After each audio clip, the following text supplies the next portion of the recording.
Shalom, everybody. Welcome back to Rav Gottlieb's articles in the back of Giving, English translation for Matan Torah. We are on the sixth essay titled Women and Children. Let me just pull up the live stream. Mic check 1, 2. Looks good. Alrighty. The Rebbe Shlita begins. In his discussion of the concept of observing the Torah, quote, for its sake, Baal HaSulam quotes the following statement of Maimonides, the Rambam, from the Laws of Repentance, chapter 10, quote, the significance of being occupied with Torah in the mitzvot for its sake, the Shema, must not be revealed to women and children, for they would not be able to bear it. The statement seems to be treating women as inferior. Is that indeed the position of Judaism?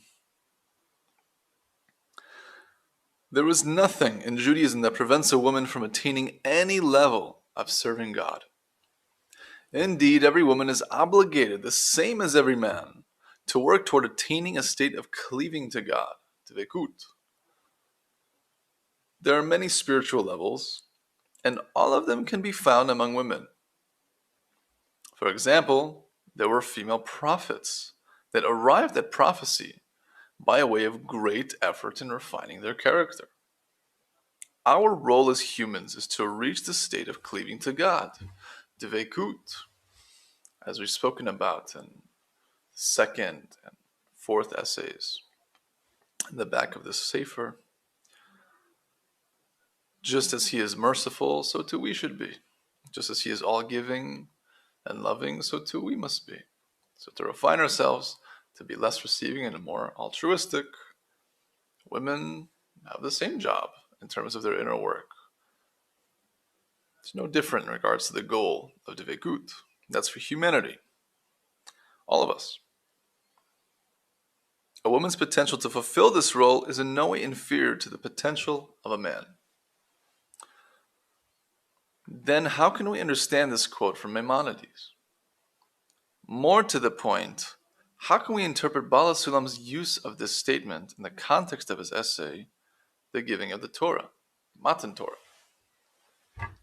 Rebbe Baruch Shalom Ashlak has explained that the expression women and children is not used here in its plain meaning, but rather is a code name that refers to a spiritual state that may apply to any person regardless of their gender. To understand this fully, let's first consider what is meant by claiming that for its sake, the Shema must not be revealed to certain people. Rabbi Baruch Shalom points out that anyone can just open a book, including the writings of Maimonides himself, and see what is written regarding this. Isn't what is written already revealed? The answer is based on the principle of Baal HaSulam that wherever our sages said that something is prohibited, asur, the intention is that it is impossible. According to this, Maimonides' statement is understood as saying it is impossible to reveal the practice of Torah for its sake, the Shema, to certain people because they cannot bear it. It is difficult to bear the idea of serving God without any expectation or intention to get some reward. It's completely unnatural to devote one's time and energy to anything that brings no benefit to oneself. Serving God for its sake, lishma, necessitates two extraordinary qualities: that we are able to face the truth that our desire is to receive, and that we can appreciate the goal of desiring to give. Why does Maimonides use the code name women and children to refer to people who cannot bear the idea of Torah for its sake? According to the Kabbalah, each man and woman has both the male and the female aspects of the soul. The desire to give is labeled male, zachar, in Hebrew, and the desire to receive is called female, nekeva.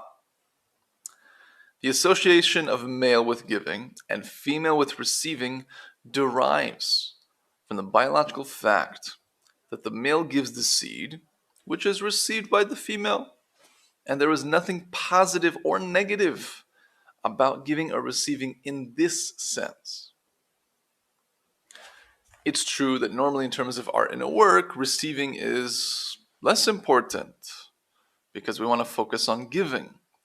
But that's because giving is the tikkun, the fixing of creation, because we're born as complete egoists.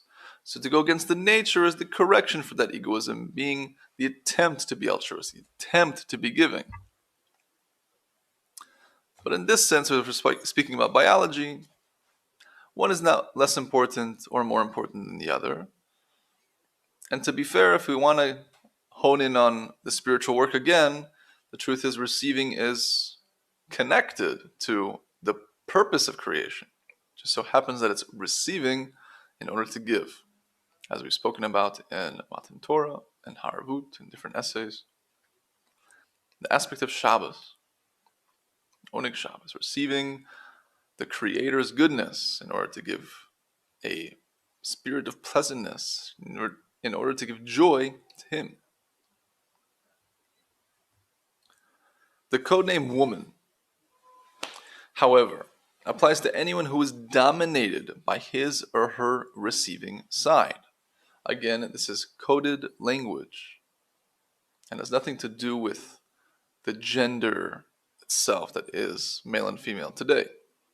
These are words that are describing certain principles and aspects that each and every person has.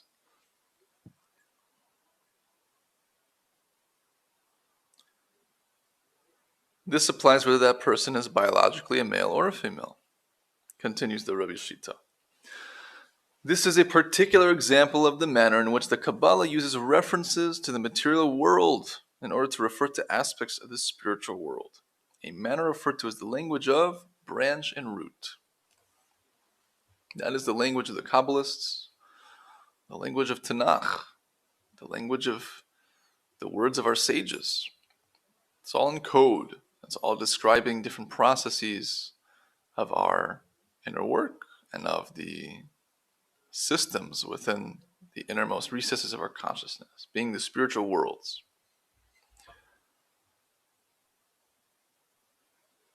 That's why it's so important to get a grasp on the language of branch and root. If we can do that, then so much of our learning and our involvement in Torah will open up in a deep and profound way. And we'll be able to connect the matters and stories and journeys of the Jewish people to ourselves, and understand how it relates to us right here, right now.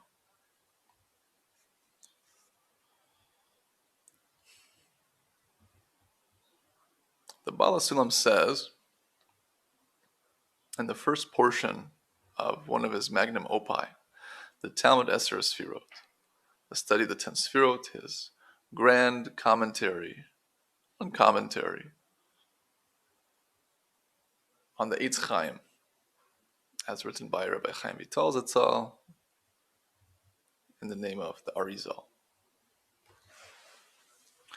And he says there that a person can meditate on physicality in order to draw and discover the secrets of spirituality, because branch and root, everything we have in this world, all systems and ways of being are expressing processes in consciousness, in the spiritual worlds. So he says there that we can meditate on it, we can contemplate it, and discover the secrets just by that alone. Because we don't have any other reference point other than the materiality that we are ensconced in. In addition to the term woman connoting receiving, it has also been used as a metaphor for weakness. This is the source of the well-known expression of our sages, quote, his strength was weakened as a female, from Masechet Brachot 32a, based on an interpretation of a verse in Bamidbar, Numbers 14:16.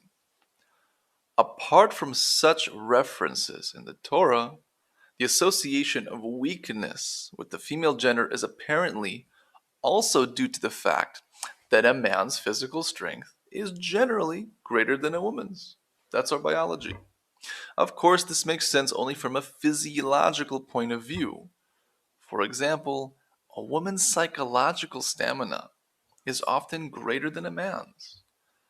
Nonetheless, the usual physical difference, which is more easily discernible, explains the use of the concept of woman to symbolize weakness in general. Again, a physical branch describing a spiritual principle.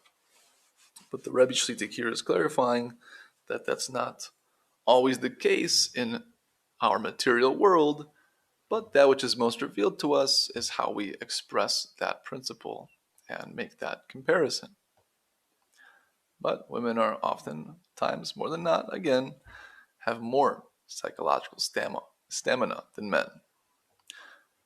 Rabbi Baruch Shalom Ashlag defined one whose, quote, strength is weakened as one who cannot stand before the truth that he or she is in a state of self-love and disconnected from the Creator.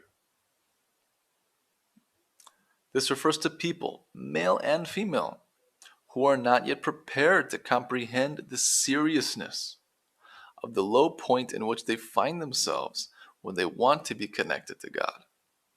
And the reason they are not prepared is because they are dominated by their desire to receive pleasure and joy for their own benefit. Not easy to hear these ideas. The truth is intrinsically bitter, which will be sweet in the end, but it's hard to digest.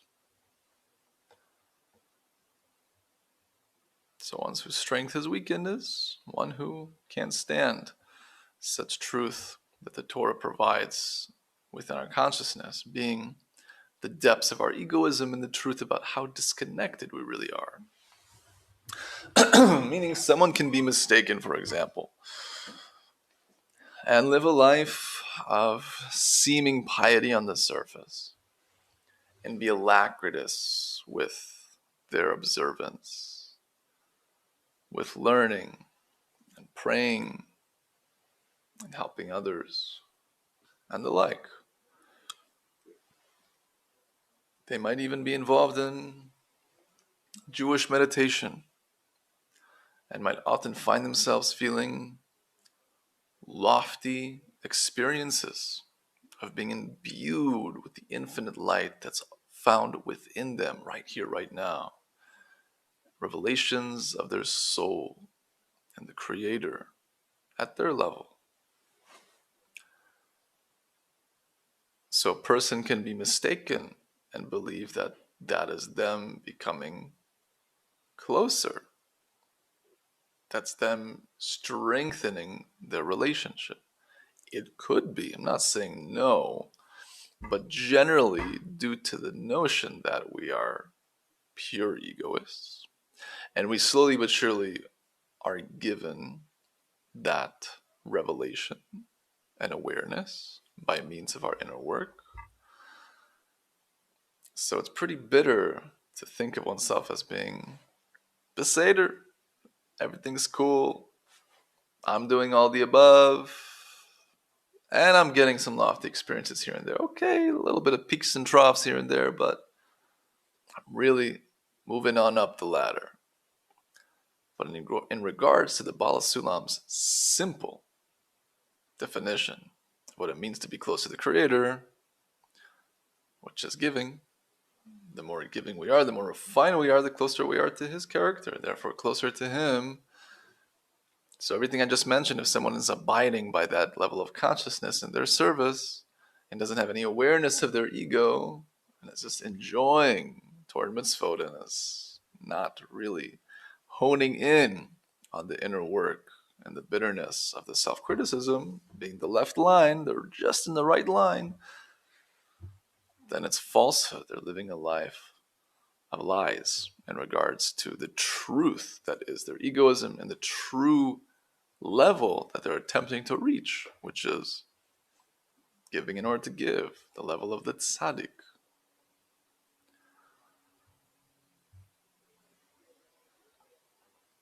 Not easy.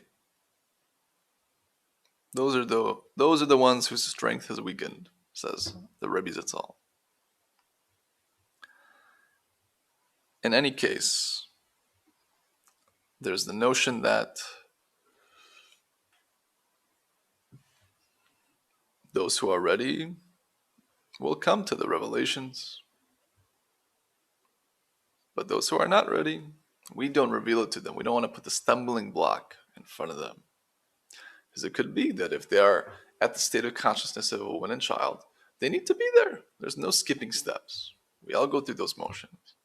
But at some point, there will be a necessity. Hopefully, the individual will have the awareness to at least desire to pass the threshold.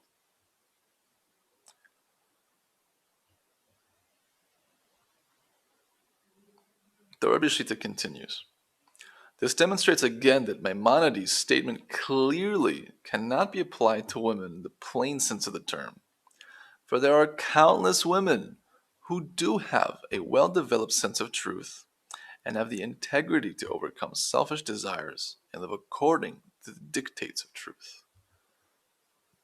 And again, as mentioned, there were prophetesses, women who reached the level of nevuah, women who were cleaving to the Creator, who had devekut. So obviously the notion of for its sake, keeping the Torah mitzvot lishma, was revealed to them.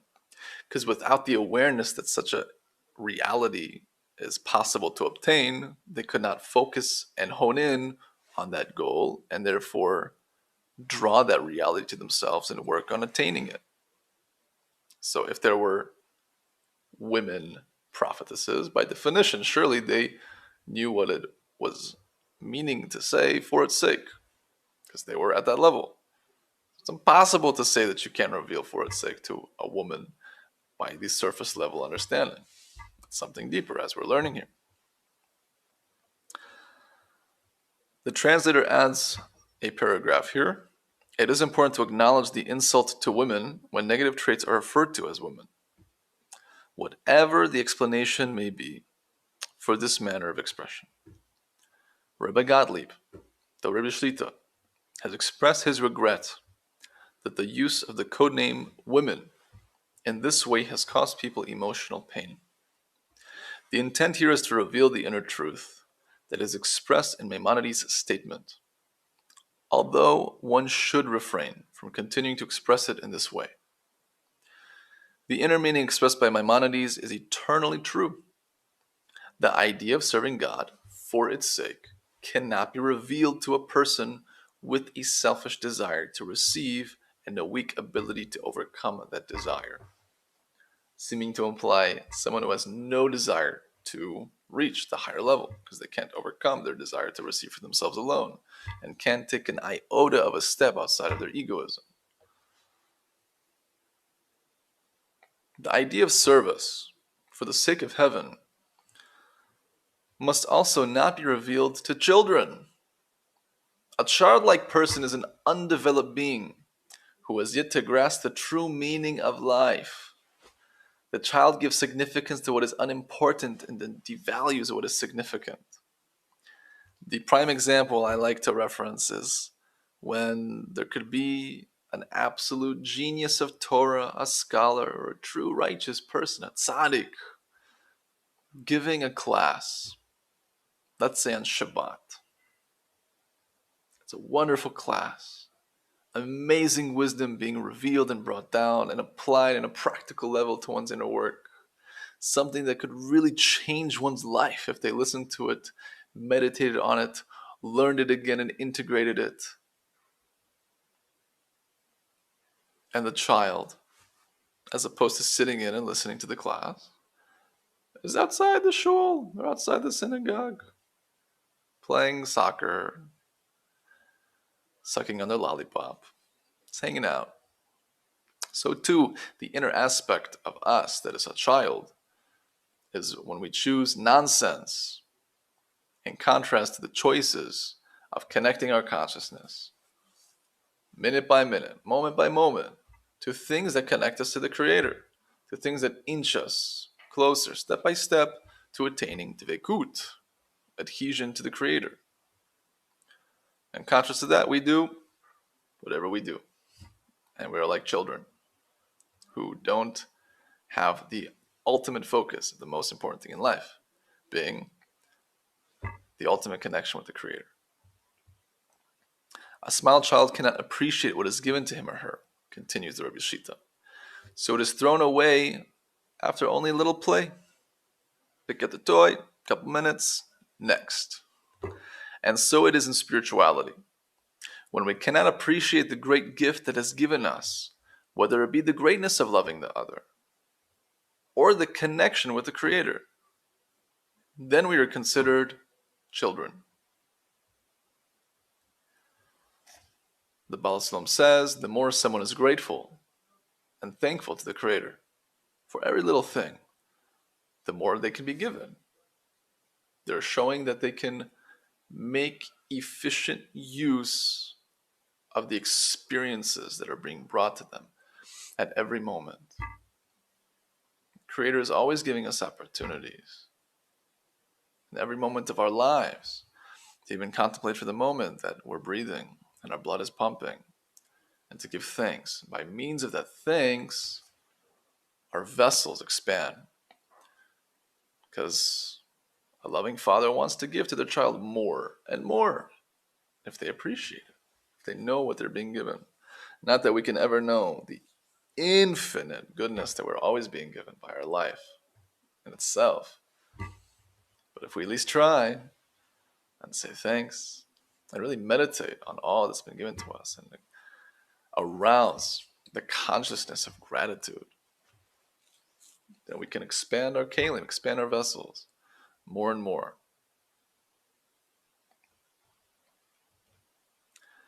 This is not a question of a lack of knowledge, being if we are considered as children. As children lack plenty of knowledge, they're young, but of a lack of inner understanding that one's path in life should be in the direction of loving the other and loving God. Not in the direction of self-love, being egoistic love. What can a child do? What can be done if a person sees that he or she is not prepared at this time to face the truth? The truth can be annoying and painful, and a person dominated by childishness is not prepared to take on the required spiritual work. The remedy is for such a person to attach himself or herself to Sofrim and Sfarim, scholars and texts. By texts, the books, we mean holy books, books of truth. These are books that deal with the central point of truth, which is the only point of significance, mainly our connection with God. True scholars are people who follow this path of truth. In essence, Sfarim v'Sofrim, books, and the holy people who wrote the books. We're trying to connect ideally to the actual authors of the holy books we're reading from. Plenty of what we're reading are from people who are passed away. So perhaps connect to those who are continuing in that line, continuing in their ways. Why? You are where your thoughts are. Think good and it will be good.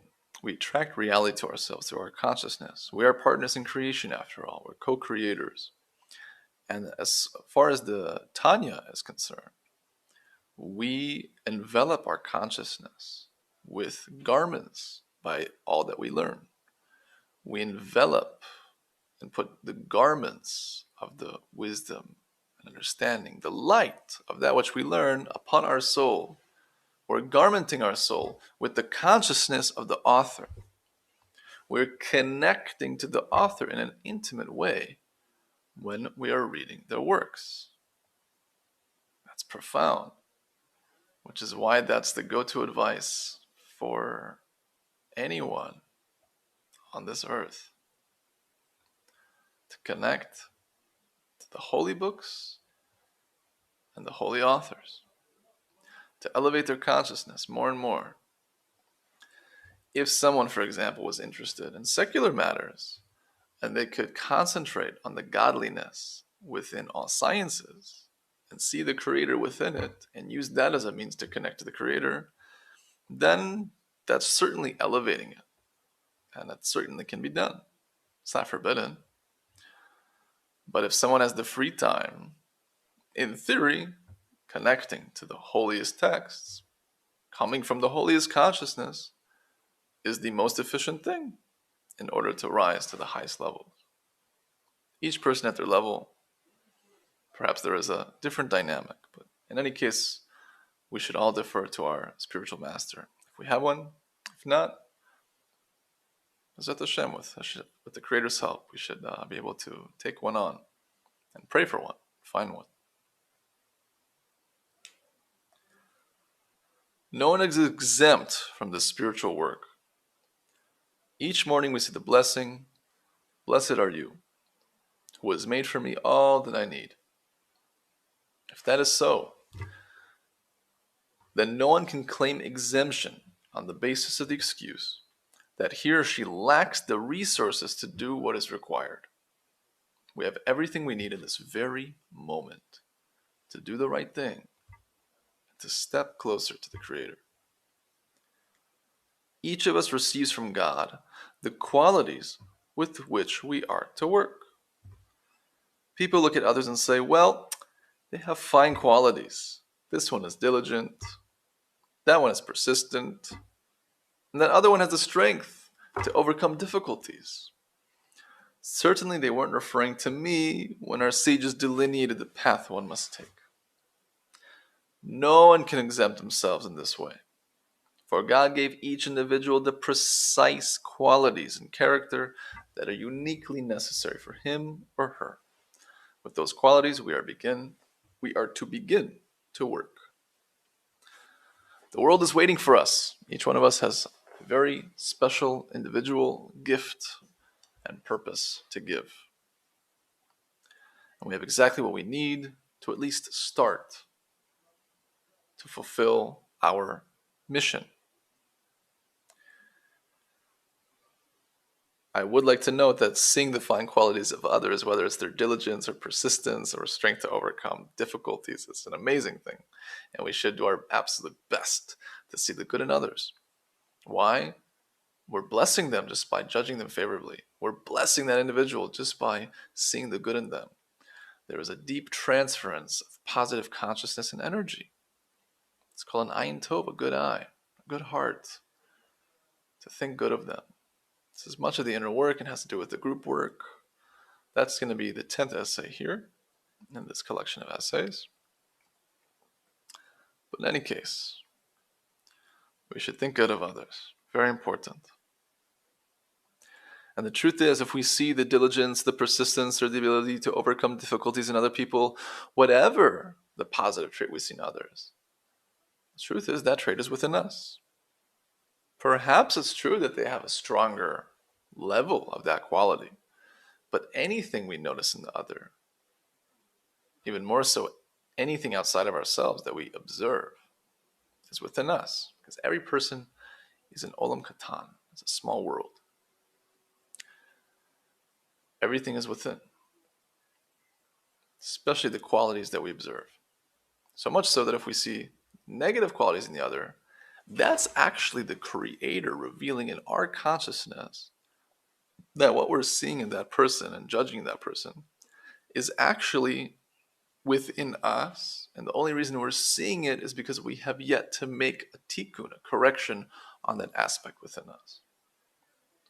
So as opposed to continuing the judgment on the other person, God forbid, we make note that, oh, I'm actually being given a huge gift, a revelation within my own self of an opportunity that I have to elevate something within me. by means of the Creator's help and ask Him to help elevate this quality within me. And to do just that, to deflect the judgment, to not even think about the other in that negative fashion, to instantly elevate that matter and say, wow, that's got to be within me somehow. Let's find out what's going on.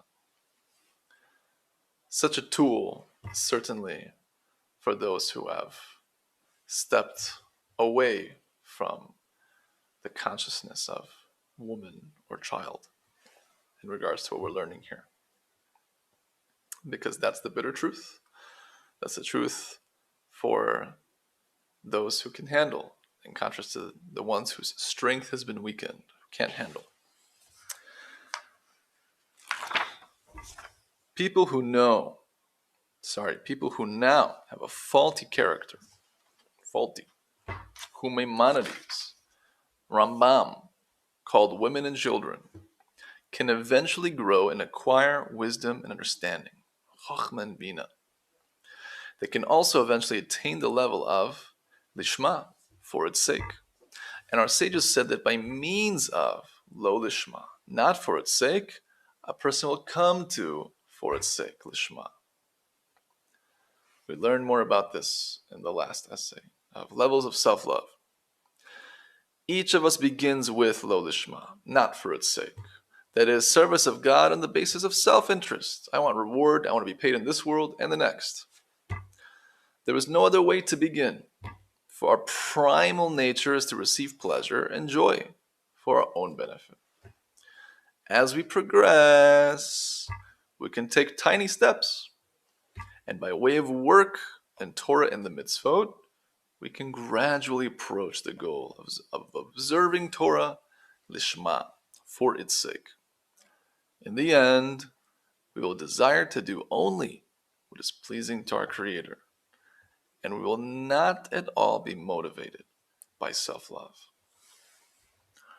This is an arduous process and a bittersweet one due to the difficulty of seeing the truth of our egoism. In any case, the Baal Sulam advises us to spend the exceeding majority of our day in happiness and to meditate on ourselves as if we're already in a state of perfection, with perfect emunah shlema, already being in Gemar Tikkun, our final correction, to draw that reality upon ourselves. But what we're speaking about here, as far as the awareness of the ego, that is best done in the last 30 minutes of the day, doing an accounting of the day and accounting the soul, a cheshbon nefesh. It's good to clarify that one who has not been successful to be in the right line in that day, meaning to be in happiness the majority of the day, that individual is not allowed to criticize themselves and do the soul accounting. They don't have the necessary fuel of the goodness within them to anchor them. Meaning, if they went into self-criticism, then, God forbid, they could risk falling into a deeper level of anxiety, depression, and the like. So, just want to brush upon the right and left line a little bit more. The middle line, of course, being, if we're successful, to be in the left line and to criticize our day, to see truly where our intention was throughout the events of the day and throughout our intentions and even our Torah and mitzvot and the like, then we should be happy.